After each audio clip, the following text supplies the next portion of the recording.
This is FCTV, fan-controlled television. Programs created and produced for the fans, by the fans of fan-controlled sports and entertainment. As always, power to the fans.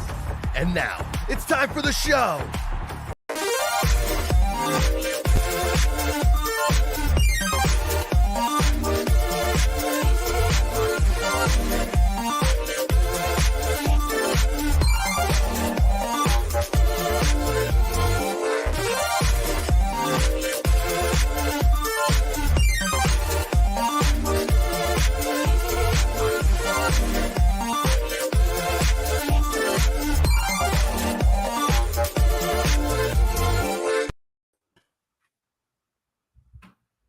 What is going on, everybody? Welcome to the In4 Arcade Show. And I am your host, Jaden Stanley, alongside my incredible co-host, Freddie Airmail. How are you, sir? I'm doing all right. And, of course, the king himself, AJ Ka. Hello. How are we doing, fellas? We doing all right? Yeah. A little tired. A little sleepy. Yeah. You're staying up late playing Diablo. Let's be honest. That's probably what it is. Yeah. That's what I was doing. Yeah. We will be talking of some Diablo later tonight for all you gamers in the house. But we got a lot of news, and before we get to that, though, let's just talk to everyone about what this show is. If this is your first time here, welcome.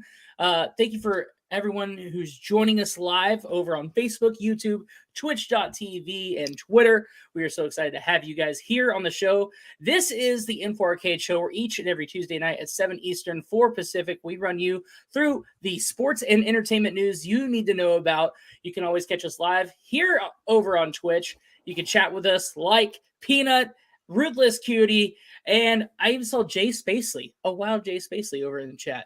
So hello to all of you guys joining us, BC Lion as well. Good to see you all. And if you miss us live, you can also check us out on podcast services around the globe or watch us on demand over on YouTube. Our channel there is packed full of great shows and content, so make sure you check that out. But, guys, we have a lot to talk about tonight. We're going to go ahead and hit off with our first up topic with a special guest. So let's get right into it.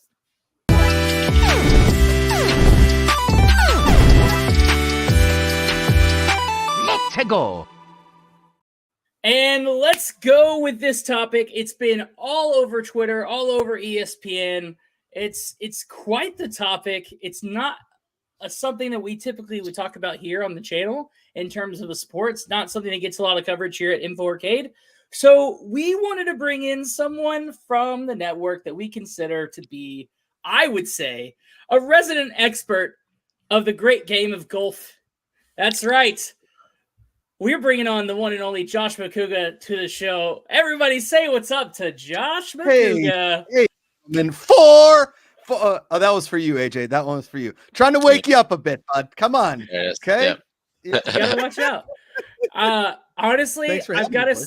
Yeah, we're so excited to have you here on the show. And can I just say that your intro is perfect, because that's exactly the kind of heads up I wish we would have gotten before we saw this massive headline hit news today. Guys, PGA Tour is basically doing a merger with DP World Tour and Live Golf in a so stunning and surprising, just like reversal news story. Like, this is like the craziest bomb in sports news. Like, it just went completely backwards with what we've been hearing over the past 2 years, and now to see this result. So again, joining us, the resident golf expert, Josh Macuga.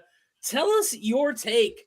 Tell us, and everyone watching at home, like, what is happening? This is wild. This is okay. So imagine like you told your parents, "Hey, I'm going to go out with my friends," and they're like, "Well, we hate your friends," and you're like, "Yeah, okay, I'm not going to go out with them ever again. Don't worry, I've made new friends.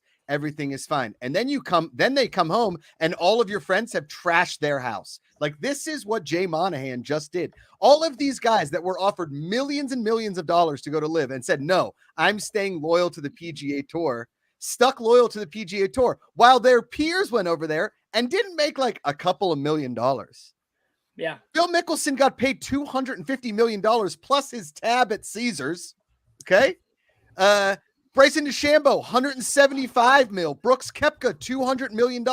Now the PGA Tour is like, you know what, guys, come on back.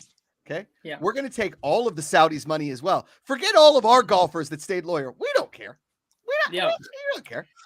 If you're a huge basketball fan, this is the equivalent of basically the NBA teams coming together and say, you know what, we're going to go start our own league. We're going to go do our own thing. And No, Jaden, it's like if the Saudis bought the best NBA players, had them play for them, come play other for guys us. stayed loyal, and then the NBA took the Saudis' money and brought them back. Yeah, the NBA's like, you know what, we'll just bring it back over here. Come on. Yeah. Come on. It's baffling. And the PGA Tour is supposed to be run by the players. It's a player-run organization.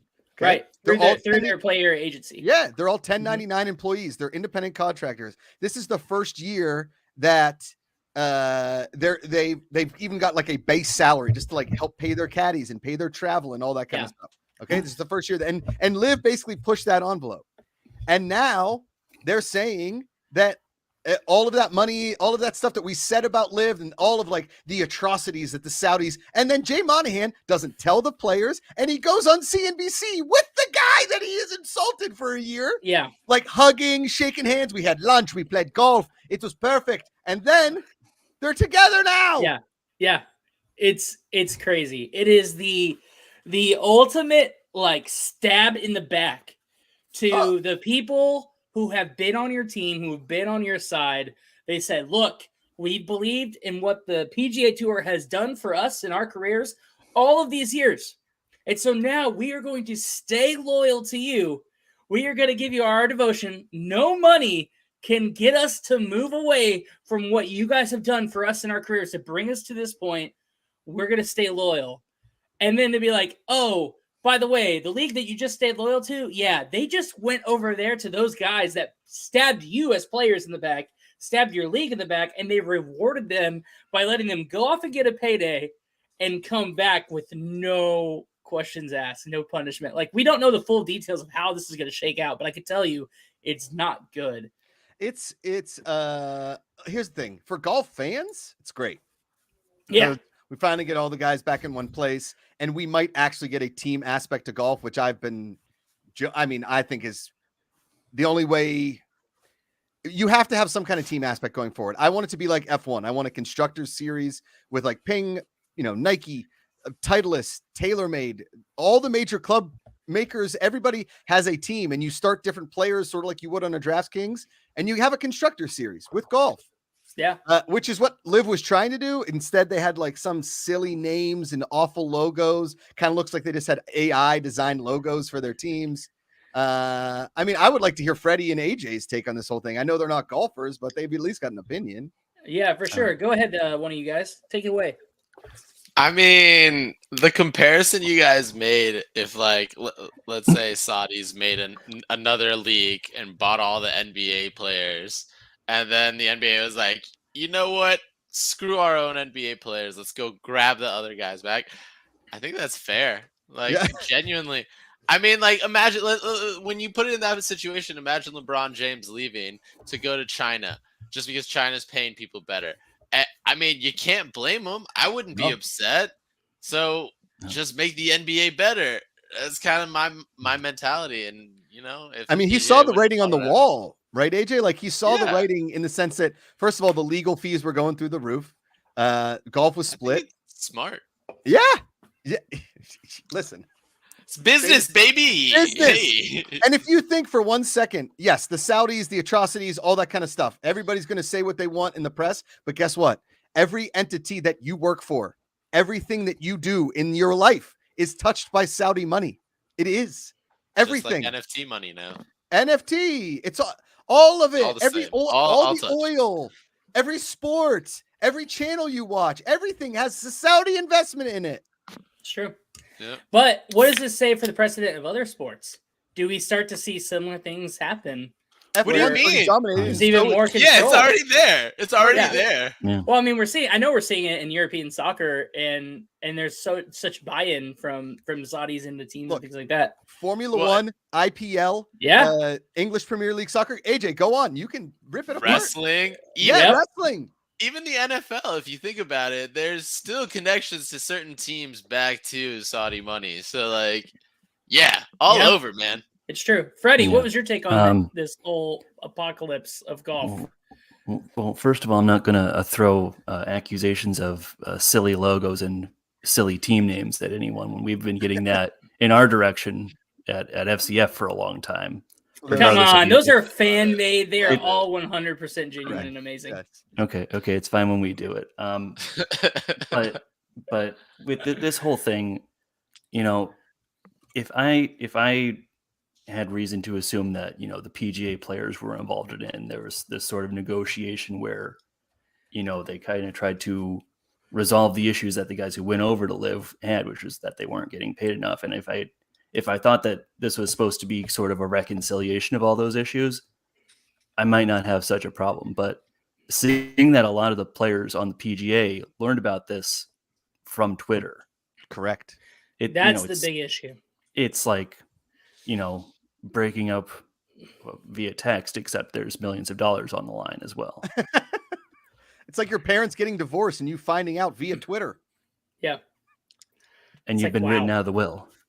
Yeah. Okay, well, you know, I had somewhat of a similar experience. My old band got back together for a reunion show, and I found out via Twitter, and a lot of people asked me if I was involved, and I said no. So, you know, I get it. It's a weird feeling, but Yeah. Mhm.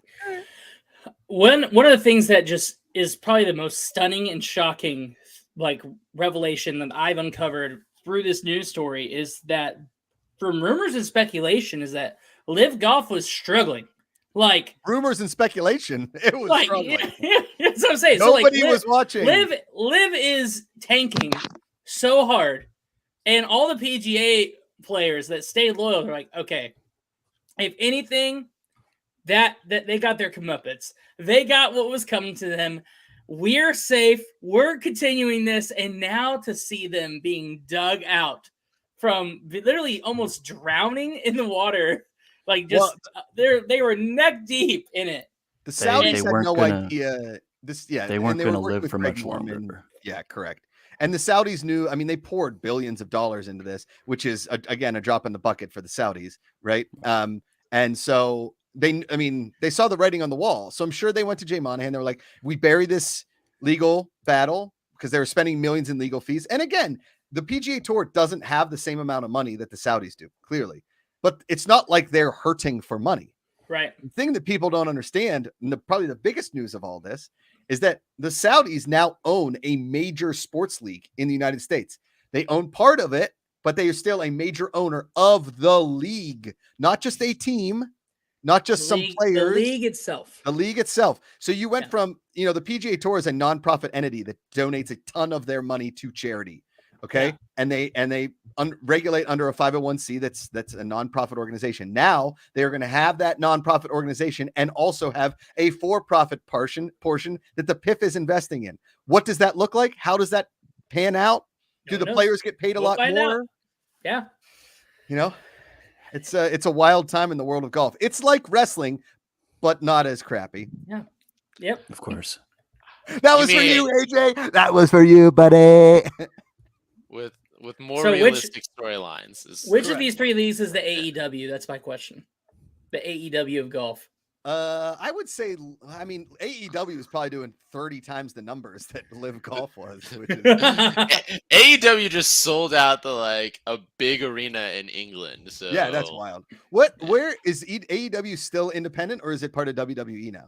It's still independent. It's never, there's supposed rumors that they signed a $1 billion deal with Warner Brothers for streaming rights. So who knows? Yeah, we'll see where that goes. I see them over on Max streaming services. Right? Yeah, that's like people hoping right now. So What's the better league now, AJ?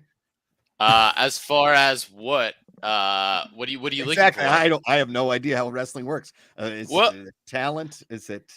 It really depends. Like there's the obvious choice of exposure. If you really want to be a household name, quote unquote, and to move on to be a movie star, everybody would say WWE. But for the average wrestler and fan, AEW has proven to be the new like up and coming league, especially because they give younger talent, especially indie stars, opportunities in their other shows. Since Tony Khan bought Ring of Honor, that's turned more into a like indie promotion, which is kind of cool. But yeah, it just depends on what you want. If you want good storylines and good wrestling, you go to AEW. If you want to see big, bulky dudes like beating on smaller dudes, you go to WWE. But you'll see the next John Cena or like Dave Bautista there probably. Interesting. Yes, We yes. we have a whole channel for Wrestling Smackdown in the Discord now. It's been I got that bad. Nice plug. I think that you know, when we all get back together at some point, AJ, you and I are going to find a ring and really wrestle it out, bud. Really just fake wrestle it out. I would mean, watch that. That'd be funny. They're gonna. You joke, but there's actually a place called the Nightmare Academy in Atlanta that we can go to, and I know a couple of the like trainers, so we can like set up some cameras and show people what actual. Let me tell you, they used to call me the Nightmare in high school. This sounds like prime FCTV content, so Yes. we're just gonna need to like talk about all this hush hush behind closed doors as to not spoil or give anything away. But that's gotta happen. It's definitely gotta happen. So, well, hey, Josh, thank you so much for all you do. Thank you for coming on the show. Of course, gentlemen. Just real quick, I mean, we couldn't think of anybody else to come talk about golf, so had to We bring couldn't him. think of anybody who likes golf, so you know. Hey, you know what? AJ, I'm bringing a golf club to our match and I'm wrapping it across your back. It'll be a plastic one from like Rosie's collection, but you get it. You get it. I have a question for Josh before he goes. All right, Freddie, hit me. How much of the show yesterday would this have taken up if news had broken like 24 hours? Oh, I think earlier than Leighton it would have did? cut me off into it. But don't you worry. One of these days we're going to have a golf only show on the channel. And you and maybe one person will watch, but I will take that one person. It'll probably be my mom because she loves me so much. But, you know, I'm going to take that small audience of golf, and we're going to grow until fan controlled golf is a reality, guys. Just you wait. What would you even call this show? Par for the course? Big hope. No, that's already been done. I want to do a show called 54 hole lead, which is like 54 important golf questions I wrote, and then an 18-hole rapid fire. So it's like it's a structured show about golf, trying to get as many questions as I can, so it doesn't just ramble a little bit, and everybody, you get a little piece of everything, you know. That's good. And we'll go from there. Yeah. All right. Little sneak peek from Josh McCougar. Anyway, thank you so much, Josh. We appreciate you. Have a great night. Big hugs. Yes, sir. All right. Always good having Josh. There's so many better like names for a show based on golf, like Foreplay, or like, you know, just come on. Yeah. There's just or so the many Bogeyman. Birdie song or Bogeyman. That's a good one. The Yeah. Bogeyman? Yeah. I like that. Yeah. Not a good name for a team, but for a show with Josh, why not? Yeah. You can totally do it. Boogeyman. I'm sorry. That's bad. Jay Spacely says, "Oh crap, Josh is still around." Of course he's still around. He's running everything behind the scenes like a puppeteer like this. And you can also catch him every single week on Monday. You can catch him on Back to Work at a new showtime, 6 p.m. Eastern. You can catch him over there on Back to Work. And you can also check him out on the Fake Control Show every now and then on a Thursday. So make sure you tune in for that. We're going to go ahead and continue on with our next topic. NBA Finals are live and underway.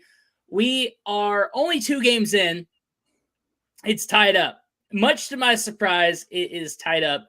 The Nuggets basically let a lead go last night, or 2 nights ago, I should say. The Heat were able to come back. They play again, I think, tomorrow for Game 3. What are your thoughts on this? Like, everyone was saying that the Heat were kind of like the underdogs going into this, and then Jokic said in an interview, he's like, there are no underdogs in the NBA Finals, and we saw actually just that in Game 2. Any takeaways from you gentlemen on NBA and how we're doing in this Finals matchup? I mean, I'm genuinely surprised we didn't see the sweep broom pop out again, if I'm being completely honest. Yeah.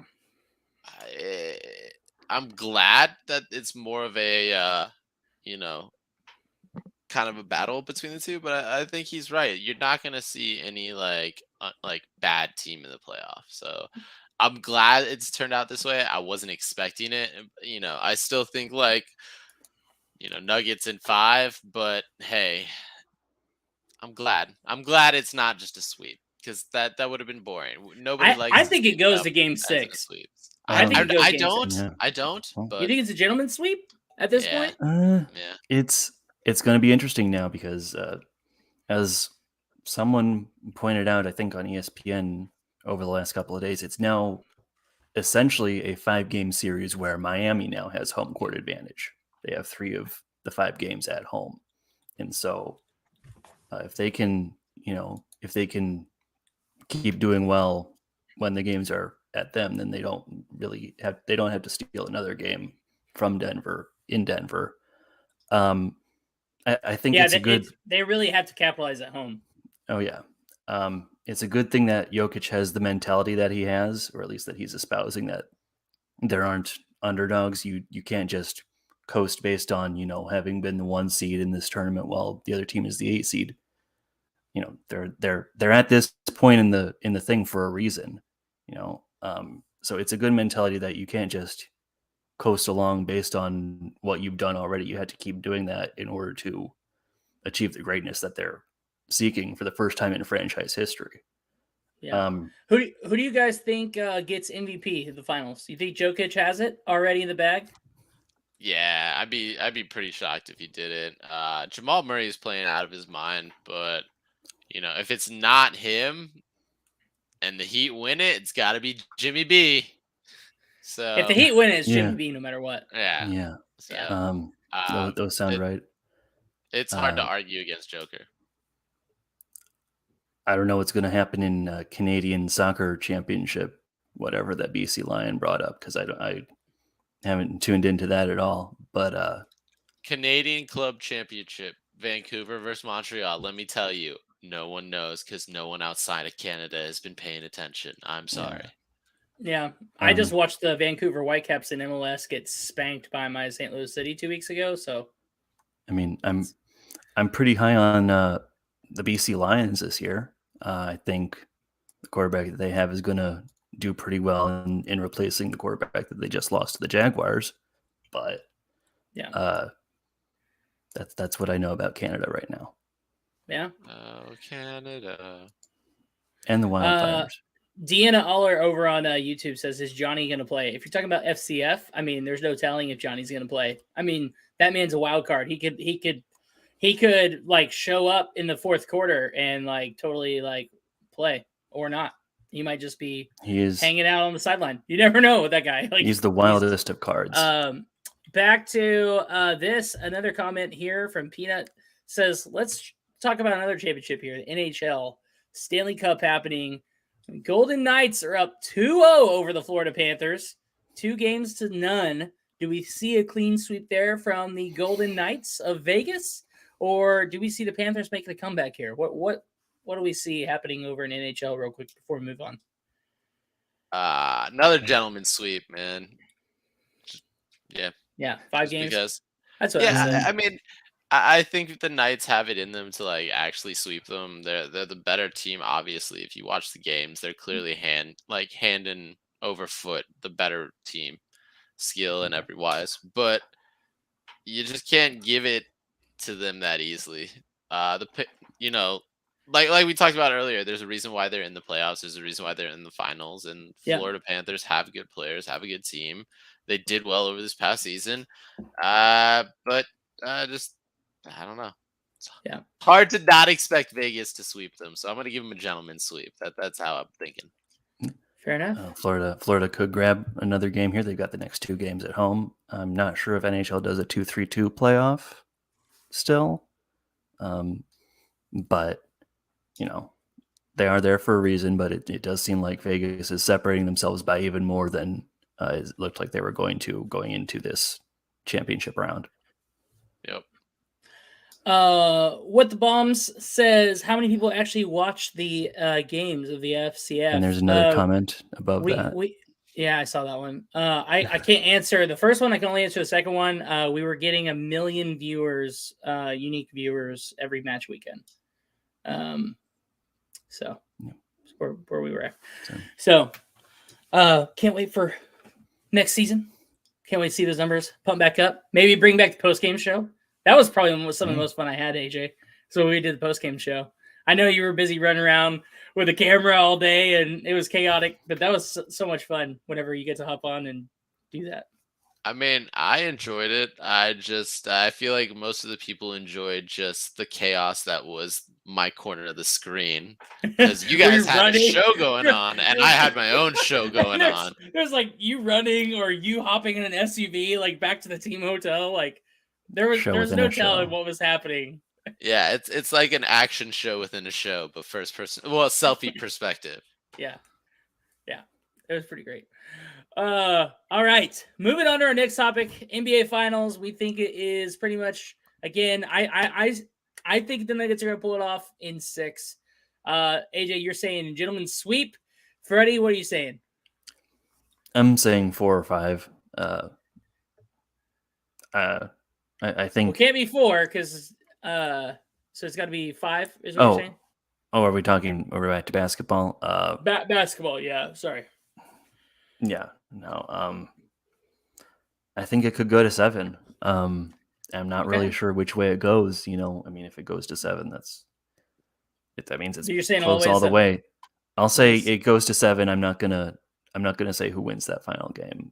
Fair enough. But Fair enough. Well, hey, let's change gears. Let's shift topics here a little bit. We are gonna talk NFL. It's been a minute since we talked about NFL here on the channel, but you know, we've it's been like a month or so since the draft.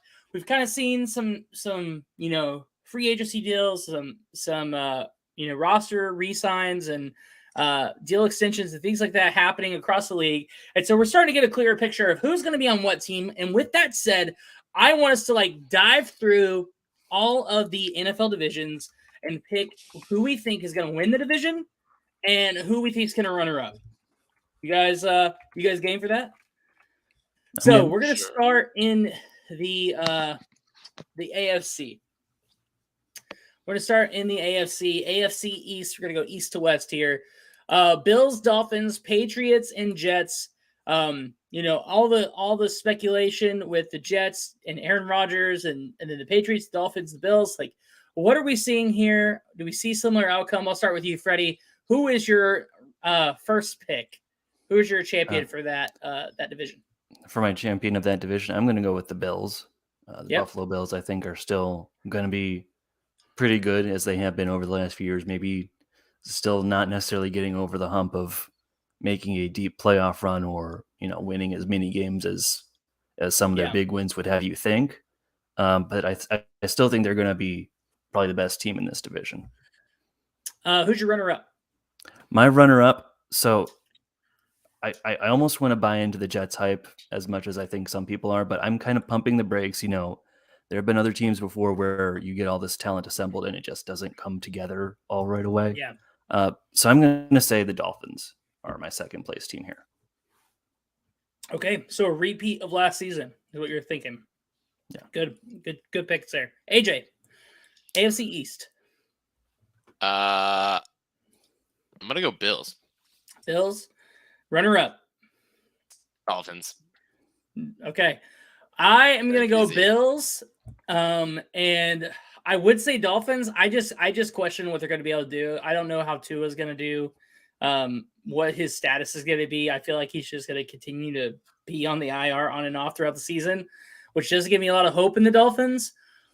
I am going to buy a little bit into the Jets hype, but I still don't think it's enough. I think the Patriots actually are my number 2.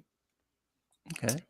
What? Okay. What are the Patriots bringing to make you think that they're number 2? Because to me, they're bringing a boatload of nothing. I mean, I think the Dolphins are in an interesting predicament. I don't think they're going to repeat and do as well as last season.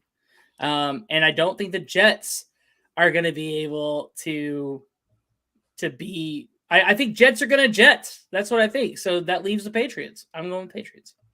See, the Patriots to me are the bottom of that division. I feel like they have nothing to look forward to, nothing good. We'll the only thing they see. can hang their hat on is Belichick. Yep. But Doesn't sound like Yeah. info necessarily has a good second place. I don't have a team. reason. It's No, just it a gut doesn't. feeling. It's just It's just a gut. gut feeling. All right, let's move on to the AFC North. Bengals, Ravens, Steelers, Browns. AJ, you start us off. Who is your winner and runner-up for the AFC North?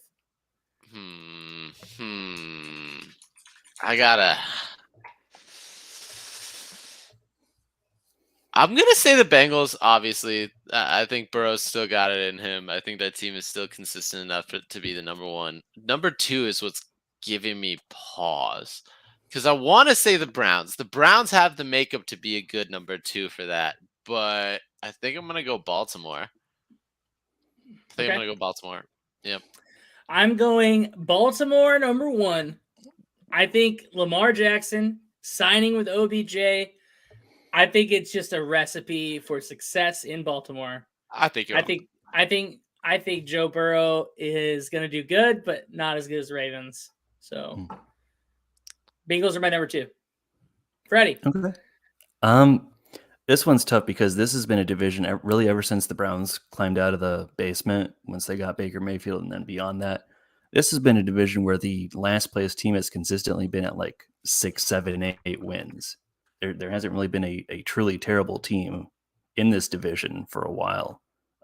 So I think it might be close. I think the division winner might not have as many wins as you'd expect out of division It'll winner. be a tighter division, is what you're saying.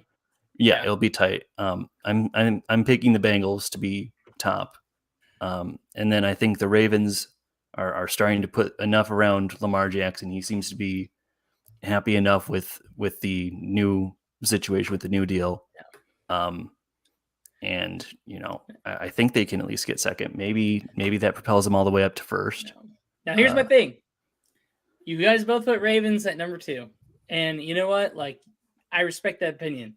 But remember, the Ravens were without Lamar Jackson like half or the latter half of the season, I should say, because of an injury and honestly probably a player protest. Like, the dude didn't want to go back out and play. And they still finished second with a 10-7 record without Lamar, which means they've got a solid team. So you add Lamar, you add in guys like OBJ and other weapons, I think they got what it takes to go to the top. Just something to consider. Either way, it's only June. It's true. Ah, man, I'm ready for football season. All right, AFC South. I'll start this one off. We've got the Jaguars, Titans, Colts, and Texans. This is the one that, to me, in the AFC is the most interesting because there's way more changes happening in the AFC South, and rightfully so, because it's a disaster across the board. Their best team went 9-8 last season, like barely above 50%. And that was the Jaguars. I still think the Jaguars stay up top, but the question is, who's going to be in the number 2 spot? Titans, Colts, or the Texans? And to be honest with you, I gotta go with the Tennessee Titans. That's where I'm at. But I still, like, to me, this is the biggest wild card division in the entire AFC. Freddie, what's your take? So I'm going to take the Jaguars at the top, even though they did only go 9-8. They finished strong to end the season, very strong. at least the regular season. And if they had been, a top 3 seed in the AFC, they could have maybe made a deeper run if they had more home games. Like you were saying though, the second place pick is a tough one, and this might be the one. This might be a division again where you only get one playoff team. I'm going to go out on a limb, and I'm going to pick a team from my home state, the Indianapolis Colts. All right. What we're hearing out of camp is that Anthony Richardson has looked a lot less raw than people were saying he was going to be heading into the NFL. It sounds like he might actually have a chance to start at the start of the season rather than handing things over to Gardner Minshew for at least a little bit. And I'm not necessarily saying that he's going to do better than a rookie should be expected to do, but that might at least get the Colts to, 8 wins might be enough to get second in this division. So that's what I'm going to do. All right. AJ, who's your pick? This is just a boatload of ick. It really is. It really is. I mean, you got the king, so I'm going to go Titans and then Jags. Titans, Jags. Okay. I don't know. That's just a terrible division. It really is. It's pretty bad. Unlike this division, the AFC West is also a toss-up, except for the fact that I think the Chiefs are definitely number one. It doesn't matter who else is there. Chiefs are number one. I'm going to say Chargers are number two again. I don't think the Broncos are making enough moves to make a difference, and the Raiders have yet to prove themselves. I know they made a lot of staff changes and managerial changes and things like that in Vegas, but I can't bet on the Raiders. To me, the Chargers are scary in this division. They had some incredible pickups in the draft, and they re-signed our boy, and so bringing him back at the running back position, Eckler is one of the best receiving targets from the backfield in the NFL. And so I don't know. I think it's gonna be Chiefs Chargers. That's my pick. AJ, we'll shake it up and go with you second on this one. Go around the horn the other way. What do you think for the AFC West? AFC West. Nah, I gotta think of who's in the West. Give me a second. I know. It's Broncos, Kansas City, Raiders, Chargers. Kansas City number one, obviously. Raiders terrible, Broncos terrible, Chargers terrible. Number two, that's the toss up for me. I'm gonna say Chargers. Why? Because they got the good old UGA quarterback on the draft for them. So just because I like him, they're gonna do better. That's the Rams. Other LA team. Don't tell me that. Chargers got Jaden's guy. Chargers got Duggan. Yeah, Chargers picked up Max Duggan as backup quarterback. The other they national also picked up- championship game QB. Yeah. They also had an impressive pickup at what receiver too in Johnson. I still don't like any of those teams, and I don't pay attention to any of them, so they're all bad. Okay, I'm fair still enough. going to say the Chargers. Freddie, who's your pick here? I'm with you guys. I think all the way down. Chiefs and Chargers as my 1 and 2. I think Okay. Russell Wilson and the Broncos can have a bounce back year, but it'll still be tough to break into the top 2 here. And I don't know what the Raiders are going to do with Jimmy G possibly not even seeing the field this year. Peanut. Based on what's going on with his injury being a lot worse than he made it out to be, I guess. Yeah, they're literally facing, having a meltdown at the QB position. I know Las Peanut Vegas. wants to speak it into existence, but I just don't gonna see it this time. They're going to have to make a trade for somebody, I think, to make it happen. Or they start Brian Hoyer. Or they just, give up. Or they just move on. Just tank again. Or they call up what's Jamarcus Russell doing these days? I couldn't tell you. Let's go over to the NFC East.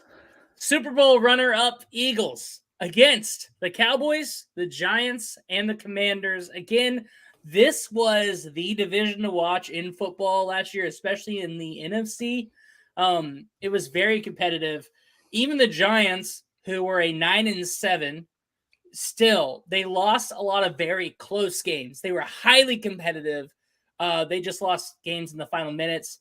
And the Giants are looking like a very strong force going into this season. Re-signing their quarterback. They have a lot of faith and confidence in where they're going. The Commanders as well, like they're trying to make some moves. They're trying to be a winning team.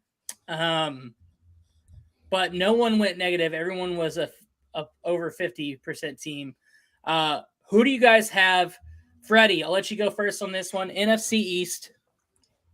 Who you got? Yeah, this is a tough one. I think I'm going to go basically the same order as last year. So I have the Eagles at the top by a pretty big margin, bigger than last year, I think. I still have the Cowboys at 2. I know a lot of people are doubting them. I think Dak can have a bounce back year. I think that hand injury that he had last year, I'm not sure if he was totally recovered from it when he was pressed back into action.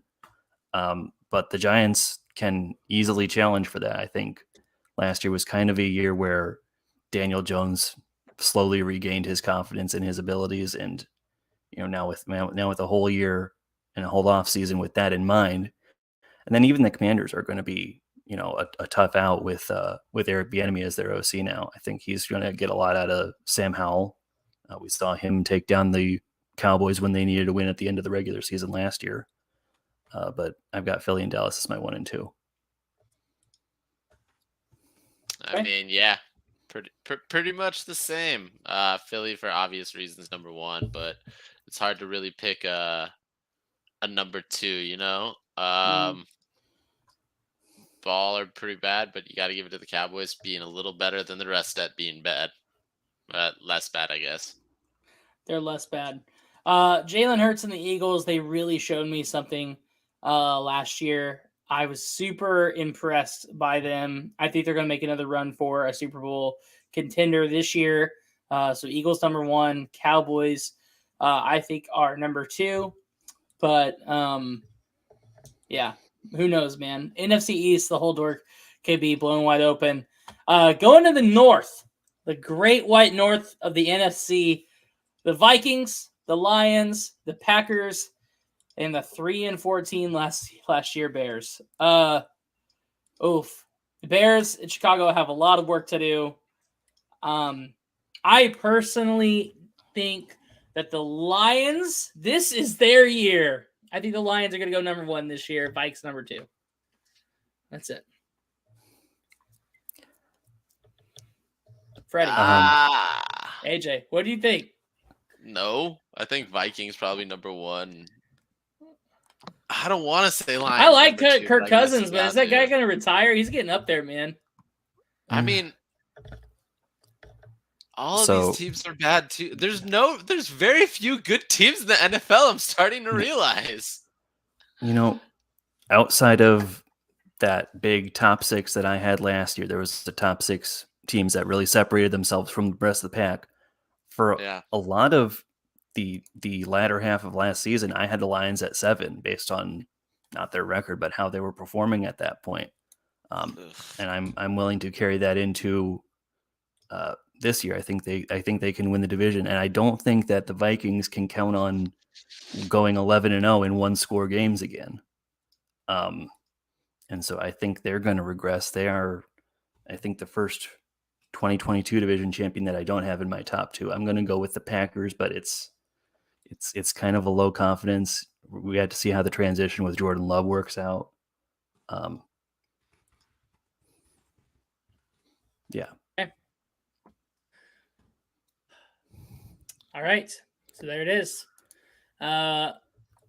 Buccaneers, Panthers, Saints, or Falcons? Who is taking the NFC South? This was a close division. Bucks were 8-9, and then everybody else was 7-10. So I mean, like, pretty evenly split across the board. So I think it's anyone's team. But the question is this: is Baker Mayfield enough to fill those Tom Brady-sized shoes in Tampa Bay? No. Well, they have a lot more shoes to fill than just Brady's. They have a lot of holes there. So I don't think he's only got 2 feet. There's a lot of shoes to fill. I have a feeling AJ might want to say the Falcons here. He's a believer. I feel like they can make a run for it. But I think the Saints probably have the best quarterback situation out of kind of a low bar in this division. I think Derek Carr has more in him than we saw with the Raiders at the end of last year.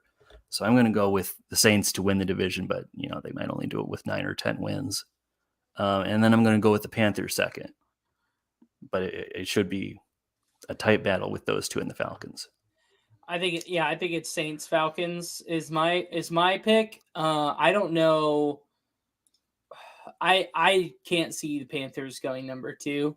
I just can't. And the Buccaneers, I don't see breaking 3rd.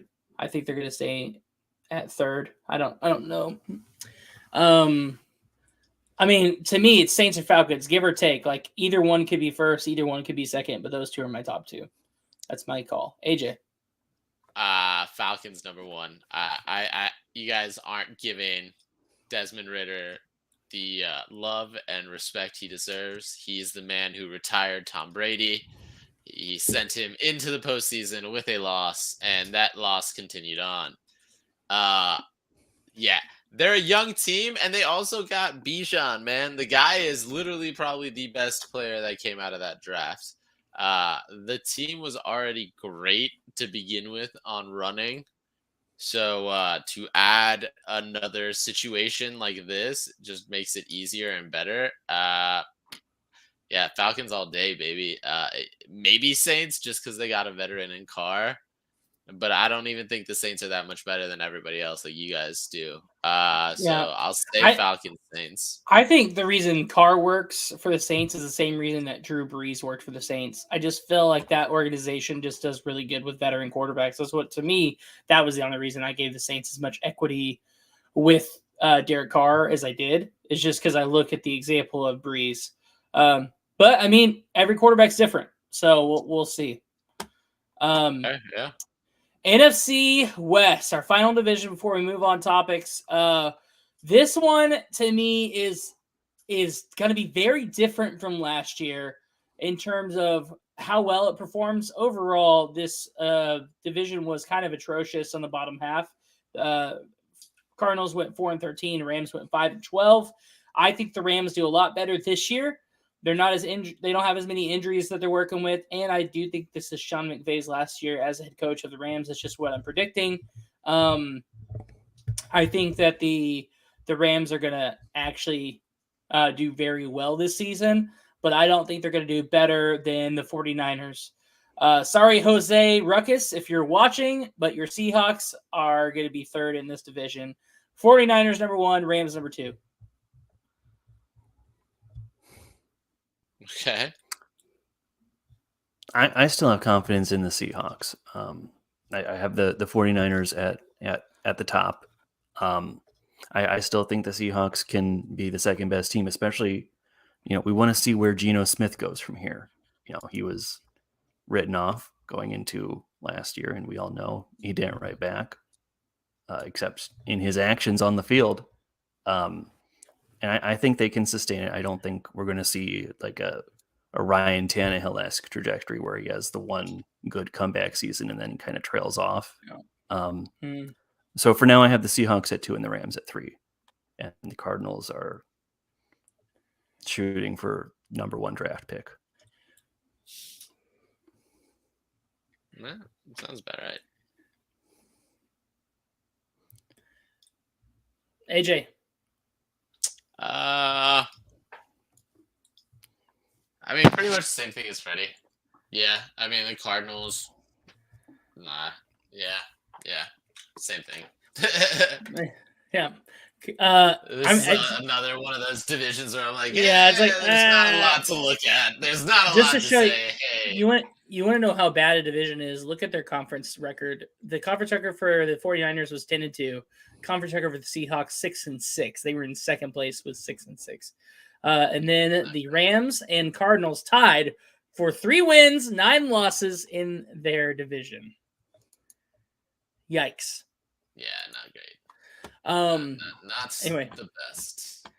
All right, we are moving on to our final topic of the night before the boss battle and last conversation of the evening.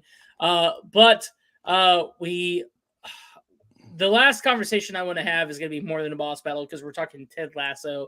But let's talk about this today. Diablo is publicly launching Diablo 4. It's on fire.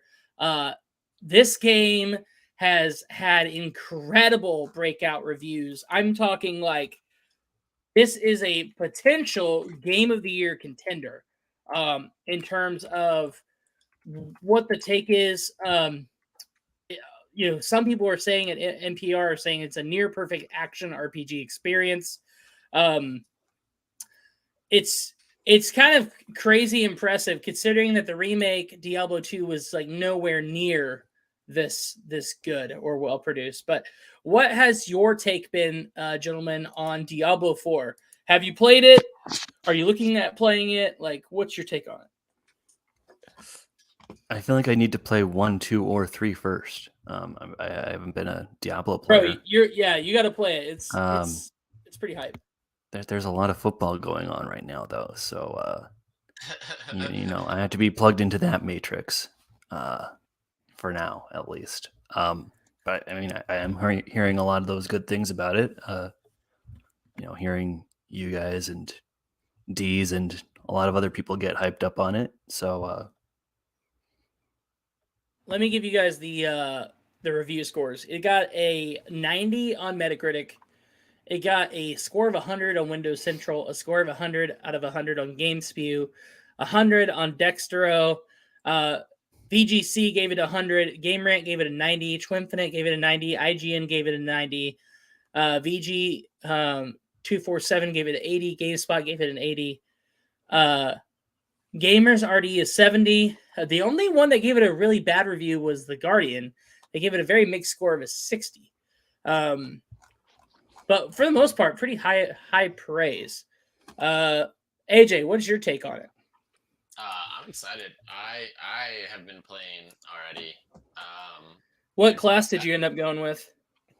They brought back my favorite class from Diablo 2, which was the Necromancer. Yeah.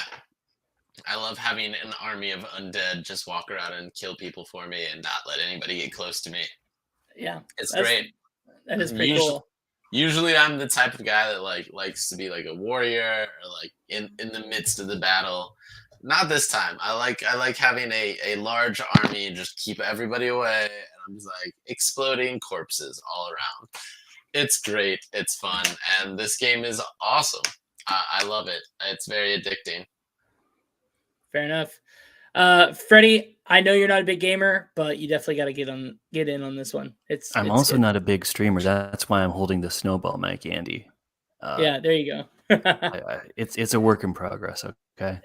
It is. At least I have a snowball to hold. You've got an amazing snowball mic. It's true.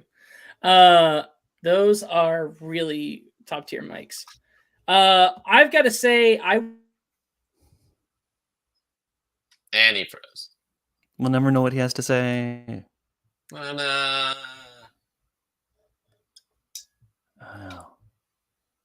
Love it. All right, I'm back. I'm back. He's back.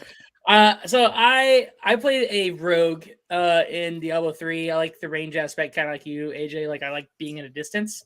Something about overwhelming like hordes of enemies coming at me just gives me like anxiety. So I'd rather keep my distance. And being able to use like arrows laced with magic, it's pretty cool. So I went with rogue. Using daggers sucks. I will say that. So anyway, I'm looking forward to playing more Diablo. Excited to see if it is actually going to win Game of the Year. We will find out. All right, tonight's boss battle. If you watched the Game of Thrones finale last week, ended on a bang. That's what I thought. Or not Game of Thrones finale. Sorry, Ted Lasso. I read Game of Thrones over here. Close enough. I said it. Ted Lasso finale. It went off with a bang. It was huge. It was a really, really great ending to a show. However, I do think that they rushed through those last two episodes. Like, I felt like we could have had more of that and less of the other content of the episodes in terms of quality. But here's the question, and this is the boss battle question. I do want to do like at some point have a discussion where we like sit down when Frosty's on, me, you guys, like and Frosty, all of us together, hopping on to talk our thoughts on Ted Lasso as a season and the finale. But tonight, I do want to ask this: is Apple TV teasing a Ted Lasso spinoff? Do we see a spinoff happening? And what do you think it will contain? I mean, I guess I'll go first since I've been paying attention. I do think they're going to do a spinoff. The way they ended the last episode, there's no way that they don't.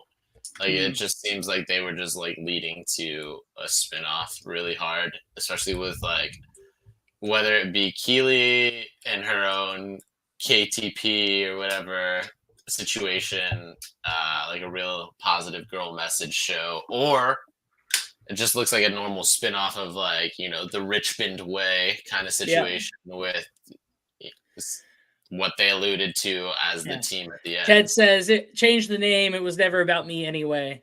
I love that. I love that he said I think that in that's the a big finale. thing. And also too, like when Keely puts the folder down on the desk and it says, AFC women's team. Like I almost wonder if that's going to be a show in itself, because they could easily do like the actress that is seen playing soccer in the first season is like the actress that's playing soccer in the first season, like that's basically doing a number on the boys and basically like going in between their legs, like with like dribbling around them and running circles around them. Like Ted's like watching her in like the first episode or whatever and is like really impressed. I could totally see her coming back as like a character or one of the girls that makes the team for like AFC Richmond, among many other characters that they could probably drum up. But do you think that they do it without Jason Sudeikis? Because Jason says that he's done producing and show running. So do they just like say, hey, no more, like we're going to continue on with the story without him being a showrunner or producer? Yeah, I'm sure they do. Could be. I don't have too much to say about the topic per se. I haven't watched Ted Lasso, so I haven't seen the finale. Oh, come on. But it kind of I know there's a pattern emerging here, but it kind of seems to me, it kind of sounds like to me like they put a bunch of different things in like the last few episodes to kind of point in a few different directions for spinoffs. So, maybe what they're trying to do is they're kind of putting feelers out and seeing what people really latch onto, and maybe that's that's going to provide them some direction in where they go with what they're doing next. Personally, I think it's not as if spinoffs and sequels and all that didn't happen before the MCU, but I feel like the MCU has kind of like ruined people for like standalone media almost. Like whenever now that that's going on, it feels like people can't just have something and then not be asking for a sequel or a spin-off or a remake or something like that. So I guess I don't really have a horse in the race when it comes to what they do with the Ted Lasso cinematic universe from here. I'm not really sure what else to say. Well, if you ever get tired of watching live sports, you should definitely pick up that show. It's a great series to watch. So it's really good. All right. Well, that concludes tonight's show. We have a lot more to talk about in coming weeks, but we are going to have some news around this show in the coming weeks. So look for that on Twitter and in the Discord. But thank you all for tuning in to the Info Arcade Show, where each and every Tuesday night we run you through the sports and entertainment news you need to know about. You can catch us live at 7 p.m. Eastern, 4 Pacific, and on podcast services live around the globe. Thank you all for tuning in. Freddie and AJ, you've been incredible co-hosts tonight. Thank you for joining. Until next time, we hope you have a good one, and we will see you. And also, props to Jim running the ones and twos. We always forget to shout him out. I want to give him some props. Thank you, Jim, for all that you do. What an incredible show. Thank you so much. And until next time, power to the fans.